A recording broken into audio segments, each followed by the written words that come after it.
In this video, we'll walk you through the step-by-step process of setting up your F900 Plus wireless dog fence. Whether you're a first-time buyer or upgrading your current system, this video will get you up and running in no time. Let's dive in. So let's talk about the most important step in setting up your wireless dog fence: placing the transmitter. The location of the transmitter will directly affect how stable the signal is.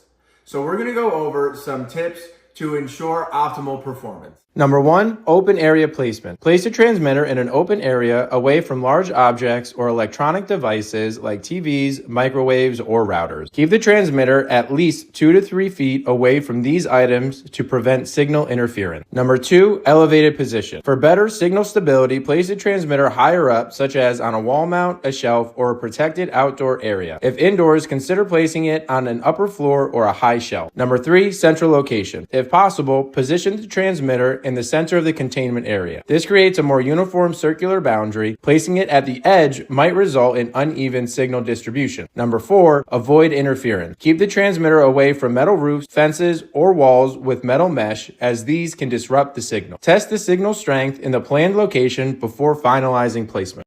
The setup process involves finding the best placement for your transmitter and then testing the signal range.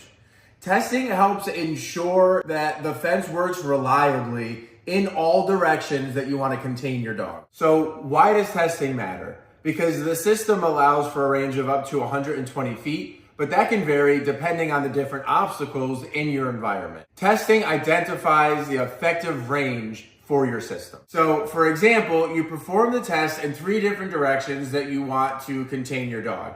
And the actual ranges come in at 120 feet, 105 feet, and 90 feet. That shortest distance, 90 feet, is the maximum radius that you can safely set. If you set the radius higher than the shortest range, then the system will only work reliably for the longer range directions. In the shorter distance, the system is going to lose signal around the 90-foot mark, and your dog may escape the boundary without receiving a warning. Test the range by turning on the transmitter using the power button. Switch to test mode by pressing the fence button, then the pairing button to select test mode. In test mode, the transmitter displays the real-time distance to the receiver collar. Place the collar in the planned transmitter location, then take the transmitter with you as you walk towards the boundary. Note when the receiver loses the signal or beeps. Walk in each direction where you plan to contain your dog. The system will alert you with a beep when the signal becomes weak or unstable. Record the distances for all directions. Finalizing the setup. Once you're satisfied with the signal and location, switch the transmitter back to working mode. Set the boundary radius to match the shortest measured range from your tests. This ensures the system functions reliably in all directions. By following these steps and testing the signal range, you'll create a safe, effective containment area for your dog. And if you have any other questions or need additional tips, contact us or check out your user's manual. Happy training!